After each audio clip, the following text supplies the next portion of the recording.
Am I wrong for not wanting to make my friend a wedding dress for the cost of materials? So I have a degree in fashion, which some people think means I can be their personal seamstress. I'm used to this problem and I don't mind helping out, but I never work for free. My pregnant friend recently reached out to me and asked me if I could make her wedding dress and sent me a picture of the idea she had in mind. It isn't exactly a simple dress, but it's also not the most complex I've ever done either. I told her I could for sure do this for her and it would cost around £600. She was shocked at this and told me that she thought I'd do it for free and just pay for the materials. Why would she assume that? I pointed out how many hours this would take me to do and all the hand embroidery needed. Then I explained I was doing this for a quarter of the price I charge other people because she's my friend. At this point, she started to get very upset, telling me I have no idea how much stress she's under with the wedding and the fact she's pregnant and how money is tight and how this should be my wedding gift to her and how great it looked in my portfolio. I don't think I'm being unreasonable to want some money for this, but other friends are telling me it's horrible how I'm wanting to charge her for this and it's not like I'm a high-end bridal shop. So, am I being unreasonable?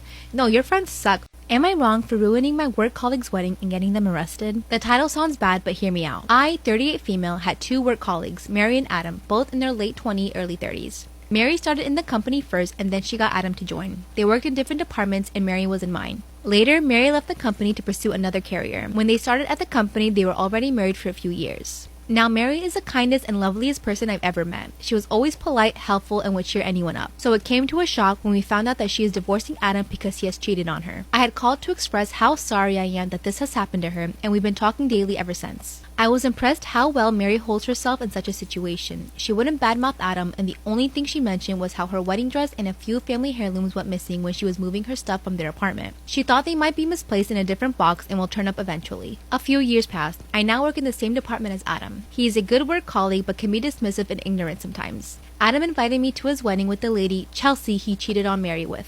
As the entire department was invited, I said yes, making sure Mary was okay with this. I've also told her where the wedding will be because it's not too far from where she lives and we can go grab some drinks after if she wanted to.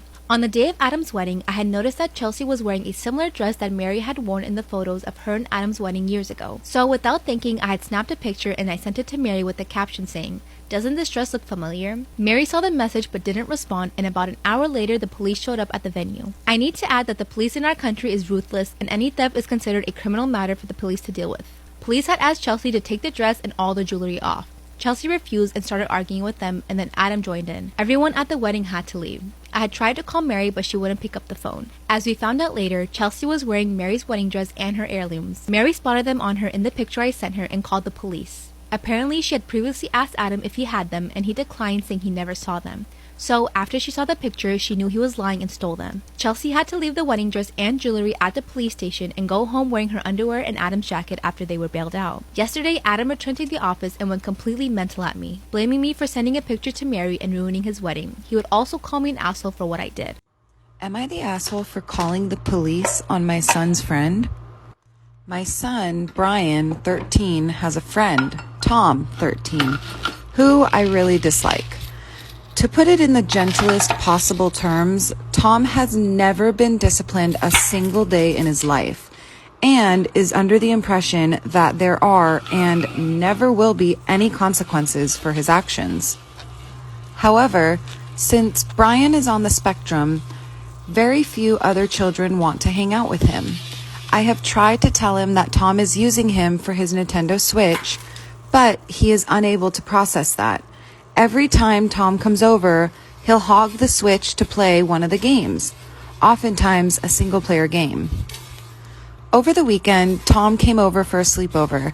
As usual, he raced right up to Brian's room, turned on the game, and sat there for hours. He played until 3 a.m. on Sunday morning, and then he woke up at 10 a.m. and, without joining us for breakfast, started playing more. At around 12, Brian had reached his limit and told Tom that it was time to go home. He was tuned out completely. Brian then came to me asking what he should do, and I told him to be more assertive. An hour later, he came back basically in tears, saying that no matter what he did, Tom was just ignoring him or giving him a short, a little more answer. I walked in to find Tom, as usual, mouth breathing at the screen. I told him I had to drive him home, and Tom responded that he'd walk. It's like 2 miles. Then I told him that he had to go home, and the kid legitimately looked me in the eyes and said, "No, I don't think I will." He actually tried to pull off the Captain America line. I then called his mother, who didn't pick up. Finally, I unplugged the machine from the wall, causing his game to turn off. But he attached the controller to the handheld part and sat on Brian's beanbag chair, again, impervious to anything we said. At my limit, I went into the other room and I called the police. Since we live in a small town, the police officer, a good friend of ours, came right over. He walked up to Tom and said there had been complaints of trespassing, which Tom responded by saying he was invited. The officer looked at me and I assured him that we had asked him to go home. Then the officer asked if he wanted to be charged with misdemeanor trespassing. Tom finally got Housekeeper horror stories, story time. I have cleaned many hotel rooms, condos, banks, apartments throughout my life.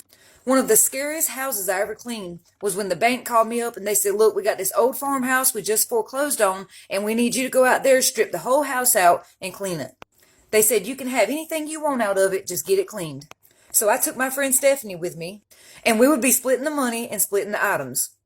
The bank said they hadn't been inside of it, so we would be the first people going in it in a long time. This old farmhouse had been built back in the 1920s. Everything in it was vintage. It looked like somebody's whole life had just stopped and time stood still. We plundered around through the house and we found a bedroom that was full of nothing but baby dolls. Stephanie put 2 or 3 of them in the car to take home with her. We found another bedroom that was full of mannequins and mannequin heads. The faces was all busted up, scratched, dented in. They had on different wigs. We worked our way onto the back of the house, and this room was the most interesting. It had a bunch of big silver tables like the vet's office has, and a bunch of tubes and jars and old needles and stuff. We got around to the back porch, and that's where we seen all the graves. It was nothing but a huge graveyard, the whole backyard. The attic was filled up with clothes, boxes of tuxedos, dresses, makeup, costume jewelry, wigs, high heels, dress shoes. We found a bunch of picture albums, but they were like really deteriorated, yellow, had gotten mold all over them, so you couldn't really see them good. So we got to work and we started taking stuff outside, putting everything in the front yard, because you can't even start cleaning until you get everything out of the house. Now it had gotten late on us. It was about 10:30. And while we were working in the living room, I started hearing a knocking, tapping sound coming from the doll room. Stephanie had went to work in the basement. She come back up to me and said, "Did you hear that growling?" I said, "No, but I heard tapping. I think there's animals in the house."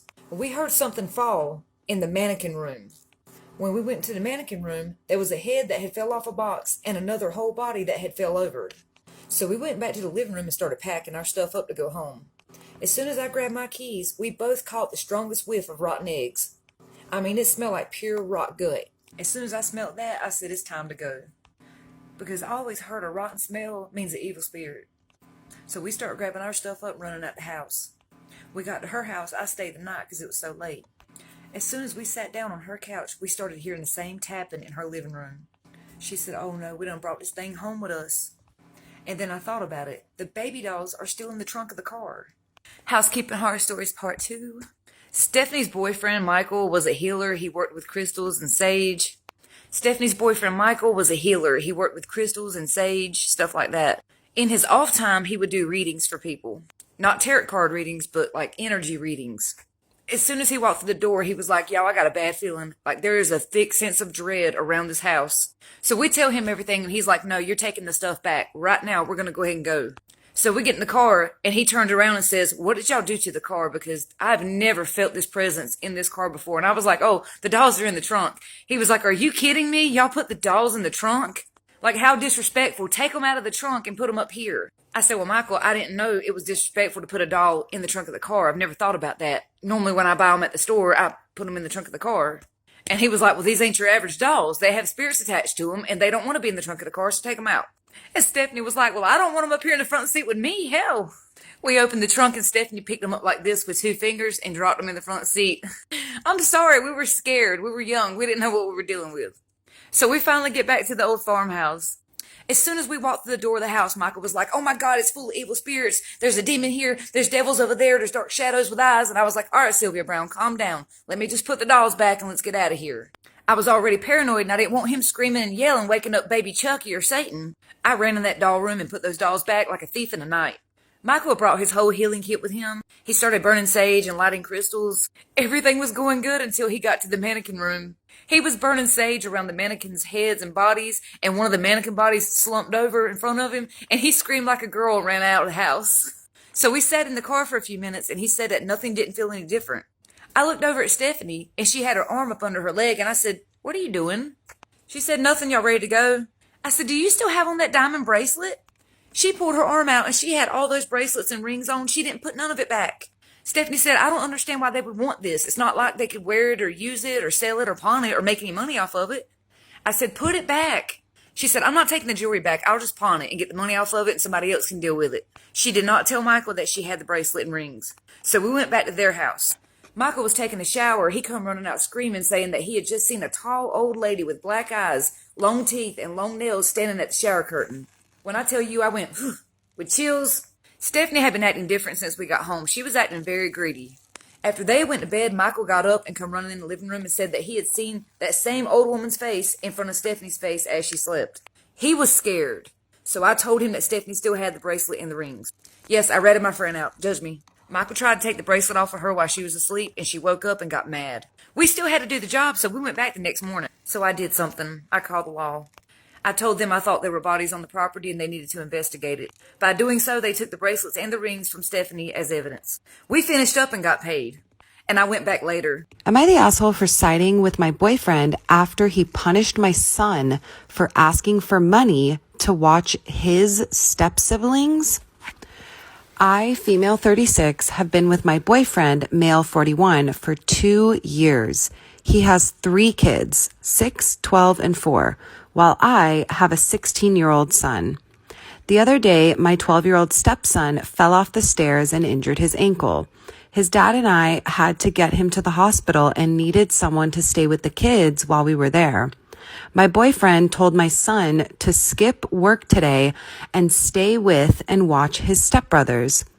When we returned, my son asked my boyfriend to pay him for quote-unquote babysitting, quote-unquote, his kids. I admit my son doesn't have the best relationship with his stepdad or step-siblings, but my boyfriend and I were shocked by this. My son explained that he had to skip a work day, which cost him to lose money, and asked my boyfriend to pay him for his time. My boyfriend went ahead and scolded him harshly and told him that staying home with his stepbrothers isn't babysitting and he deserves no money for it. Plus, that skipping one day of work won't do much harm. But my son disagreed and kept arguing with my boyfriend, saying his stepbrothers aren't his responsibility. My boyfriend ended up punishing him and taking away all of his electronics as well as canceling his birthday that is months away. My son fought back, talking about how unfair this was and asked me to get involved. I sided with my boyfriend because I really did not appreciate how my son used this family emergency to his advantage and thought that he would get money out of helping his family out. My son did not like where I stood in this conflict and accused me of favoring my stepkids to stay on my boyfriend's good side while ignoring the mistreatment towards him. I cut the argument and he has become silent ever since. He even refuses to eat with us or sit with us. So, am I the asshole for agreeing with my boyfriend to punish my son? And the top comment coming in with 70,000 upvotes. You're the asshole. He's not their stepbrother. You are not married to that man. That's your boyfriend. Your son had to miss out on a day of work, a day of pay, and you couldn't pay him for babysitting? It finally happened. It finally happened, and I never thought this would happen to me. in a million years, I never thought this would happen to me. This is something that happens to geriatrics. I don't know. I'm in the change room the other day. I'm trying on a pair of pants. I get the pants on and my phone buzzes. I reach down, like a person does, to grab my phone. As I reach down, my entire back seizes up to the point where, I'm not shitting you, I was paralyzed. Not to mention panicked, because I wasn't aware my body did things like this. I could not text me. I was like, what is going on? So then I think maybe I'm having a panic attack. So I breathe. Nope, it's an injury. I've injured myself grabbing my phone. My whole back, gone. Cannot move. So now I'm thinking, well, fuck this. I just got this pair of pants on. How am I going to get them off? I can't move.